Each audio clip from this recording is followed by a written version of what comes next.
नमस्कार मित्रों, कैसे हो आप। मैं समझता हूँ कि कोरोना काल में आप घर पर सकुशल होंगे। हाँ, तो पिछले कई व्याख्यानों के तहत हमने यूनानी दार्शनिक अरस्तु के चिंतन को समझने की कोशिश की, उनके प्रमुख सिद्धांतों पर प्रकाश डालने की कोशिश की। पिछले व्याख्यान में हमने अरस्तु के आदर्श राज्य संबंधी प्रमुख विशेषताओं का अध्ययन किया कि अरस्तु ने अपने राज्य की किन प्रमुख विशेषताओं की बात कही। उनमें से कुछ विशेषताएं उनकी अपनी मौलिक हैं और कुछ विशेषताएं जो प्लेटो के उप आदर्श राज्य से मेल खाती हैं, उनकी बात हमने विस्तृत रूप से की। उसी कड़ी के तहत आज के इस व्याख्यान में हम अरस्तु एवं प्लेटो के सिद्धांतों की तुलना करेंगे। यानी यूँ कह दीजिए कि दर्शन शास्त्र के पिता और राजनीति विज्ञान के पिता, या यूँ कह दीजिए कि एक गुरु और एक शिष्य के सिद्धांतों की तुलना हम समग्र दृष्टि से करेंगे। दोनों ही विचारक राजनीति विज्ञान की दृष्टि से बहुत महत्वपूर्ण रहे और विशेषकर आपकी परीक्षाओं की दृष्टि से, आपकी प्रतियोगिता परीक्षाओं की दृष्टि से दोनों ही विचारक बहुत महत्वपूर्ण हैं। तो आइए हम देखते हैं अरस्तु एवं प्लेटो के सिद्धांतों की तुलना। अरस्तु एवं प्लेटो की तुलना। जब हम अरस्तु की पुस्तक पॉलिटिक्स और प्लेटो की पुस्तक रिपब्लिक की तुलना करते हैं तो हमें इन दोनों पुस्तकों में बहुत व्यापक एवं मूलभूत अंतर दिखाई देता है। अंतर एक तो आदर्शवादिता का और यथार्थता का अंतर है। दूसरा अंतर जो है वह आगमनात्मक निगमनात्मक पद्धति का अंतर है। तीसरा जो अंतर है वह इनके मूलभूत सिद्धांतों को लेकर जो इन्होंने दृष्टिकोण दिए उससे संबंधित अंतर है। जहाँ प्लेटो अपनी पुस्तक रिपब्लिक में दार्शनिक शासक की बात करता है, वहीं अरस्तु अपनी प्रसिद्ध पुस्तक पॉलिटिक्स में विधि के शासन की बात करता है। देखो, अरस्तु विधि के शासन की बात करता है, कानून के शासन की बात करता है, और प्लेटो दार्शनिक शासक की बात करता है। यानी वह शासन की संपूर्ण शक्तियां दार्शनिक राजा को सौंपता है और सत्ता का एक केंद्र दार्शनिक राजा को बनाता है।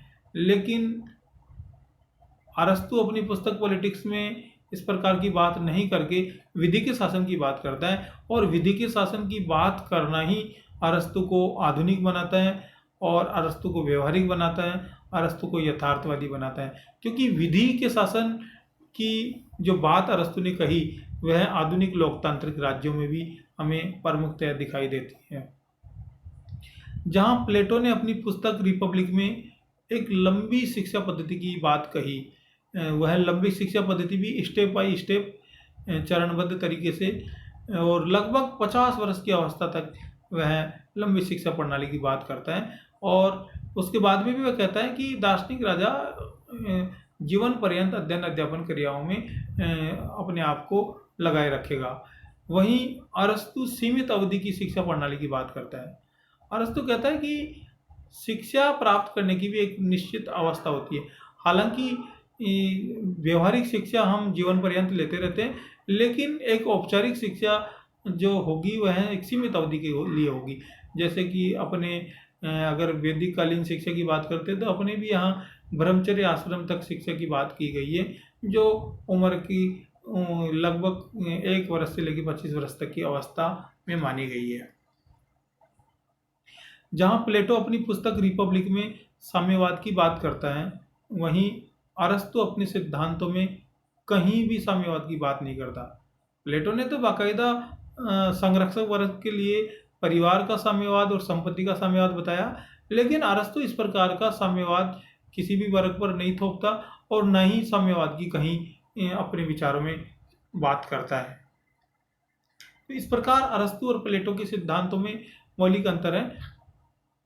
अब अब बात करते हैं कि अरस्तु किस प्रकार अपने विचारों को स्थापित करता है। देखिए, अरस्तु प्लेटो के जीवन काल के अंतिम पड़ाव में जो लिखी गई पुस्तक लोज, उसके दर्शन से बहुत प्रभावित है, क्योंकि लोज पुस्तक में प्लेटो उप आदर्श राज्य की बात करता है, और उप आदर्श राज्य का जो सिद्धांत प्लेटो ने दिया वह लोज पुस्तक का प्रमुख सिद्धांत माना जा सकता है।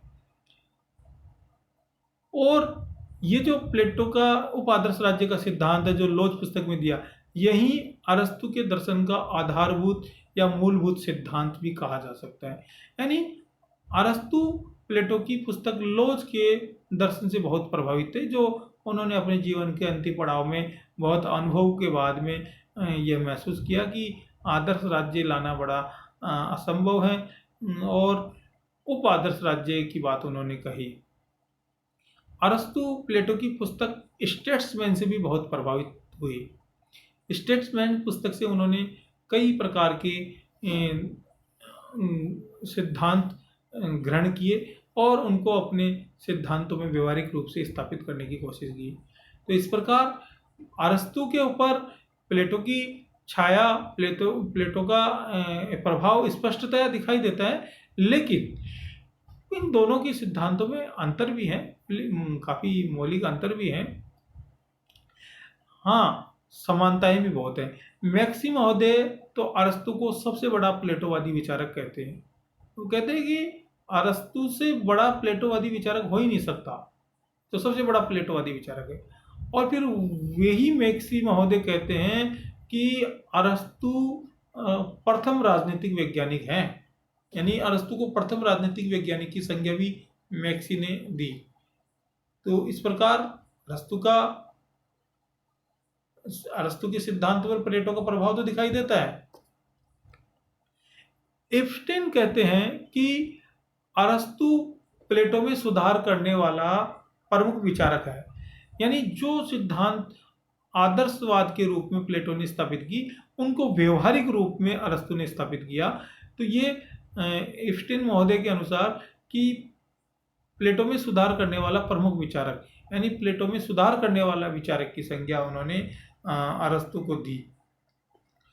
अरस्तु का संवैधानिक वर्गीकरण का सिद्धांत, अरस्तु का क्रांति के कारण एवं उसके समाधान के उपाय, ये राजनीति विज्ञान की दृष्टि से बहुत महत्वपूर्ण योगदान है। आज भी अरस्तु को हम सभी फादर ऑफ पॉलिटिक्स के रूप में जानते हैं और फादर ऑफ पॉलिटिक्स के रूप में उनका अध्ययन करते हैं। ये न केवल राजनीति विज्ञान के विद्यार्थियों, न केवल राजनीति विज्ञान के प्राध्यापकों, अपितु संपूर्ण राजनीतिक जगत में अरस्तु का अपना एक विशिष्ट महत्व और अरस्तु के महत्व को नकारा नहीं जा सकता। क्यों? हाँ, हालांकि उनके कई सिद्धांतों की आलोचना भी हुई, और ऐसा कौन सा विचारक है जिसकी आलोचना नहीं होती? आलोचना सबकी होती है, कमियां सब में हो सकती हैं, लेकिन अरस्तु के अपने मौलिक सिद्धांत है, और उन्होंने जो सिद्धांत प्लेटो से भी अडॉप्ट किए, उनको भी उन्होंने व्यवहारिक रूप से परिवर्तित करके एक नए परिवेश में नए रूप से स्थापित करने की कोशिश की। तो आलोचना भी हुई, जैसे अरस्तु के दास्ता के सिद्धांत की आलोचना हुई, अरस्तु के नागरिकता के सिद्धांत की आलोचना की हुई, जहाँ अरस्तु दास्ता की बात करता है और दास्ता में भी कहता है कि यूनानी लोगों को दार्शनिक नहीं बनाया जा सकता, वो कुछ लोगों को बुद्धिमान, कुछ लोगों को बुद्धिहीन बताता है। इसी प्रकार वह नागरिकता के जो सिद्धांत दिए, उसमें जहाँ सीमित नागरिकता की बात करता है और समाज के एक बहुत बड़े तबके को वह नागरिकता के अधिकार से वंचित रख देता है। तो आलोचना के बिंदु भी हैं, लेकिन इन सब के बावजूद भी अरस्तु का राजनीति विज्ञान के दृष्टिकोण से योगदान अधिक व्यापक है, योगदान अधिक महत्वपूर्ण है। इसलिए अरस्तु को हम लोगों को अध्ययन करना आवश्यक है, चाहे वह प्रतियोगिता परीक्षाओं की दृष्टि से देख लीजिए या चाहे वह आपके बीए पाठ तृतीय की परीक्षाओं की दृष्टि से देख लीजिए। आप सभी लोगों ने पिछले कई व्याख्यानों में अरस्तु का विस्तृत अध्ययन किया, और मैं समझता हूँ कि अरस्तु को इन व्याख्यानों के माध्यम से आपको समझने में कुछ सहूलियत हुई होगी, और आगे की विचारकों की बात हम अगले व्याख्यानों में करेंगे। यह अरस्तु से संबंधित अंतिम व्याख्यान था। अगर आप लोगों को कोई क्यूरी हो, कोई और समस्या हो, तो आप मेरे पर्सनल व्हाट्सएप नंबर पर मुझे मैसेज कर सकते हैं, मुझसे बात कर सकते हैं। आप सभी लोगों ने ध्यान से सुना, इसके लिए आप सभी को धन्यवाद एवं आभार।